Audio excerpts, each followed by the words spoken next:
Täna oli siis kodumäng Askus vastu, et jäime siis hätta korvi alla, et lasime pikkadel domineerida vastastel.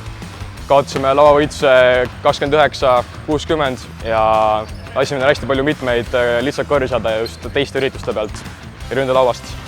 Samuti jäime hätta ka sellega, et ei surunud oma kiirust peale, tempot peale, et oleks pidanud terve mängu kiiremalt mängima ja võtma neid vigu välja, kuna vastaseid oli ainult 6 tükki.